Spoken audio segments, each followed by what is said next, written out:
Akhil Bhartiya Hind Kranti Party AVHP na lakliba taranipan shuba Lok Sabha Meekhal asida Manipur Ngamkhei Ngakpa Mgamgadaba Manipur kanba ngamgadaba Party Amadi Meerep Sougatkani haina Party asigi Manipur State Unit President Moirangthem Dhanabir na phongdorakli wafam ase handak pangthokadoriba Lok Sabha Meekhal ga mari leinana ayang pali soibam laikai da leiba Party asigi office da pangthokiba paugi mifam amada makna phongdokibane paugi mifam aduda makna makhata na hai Hauzik Manipur thokliba irang asina miyam kham thengna wanaringai cherak asida pangthokadoriba Meekhal asida Party asigi oina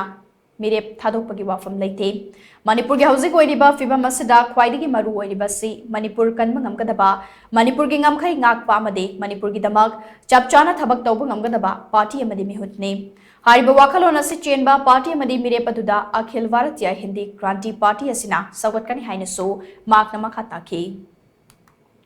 aduna ikoi party ki oina ikona laureba phirep si luraba Manipur gi tanpham asida luraba tanpham asida khongpham chena lep ngamba ko Manipur gi integrity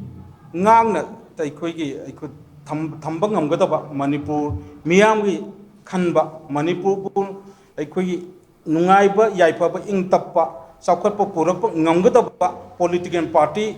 amada Thawai Hakchang Yauna, Ikogi Party, Akhil Bhartiya Hind Kranti Party, Manipur State Union, Thawai Yauna, Ikogi Karami Puna Bangna, Sougatkani Hibusina, Ikunasiki, Press Media, Singi Sinam Singi Kanota, Tamjani Wapam.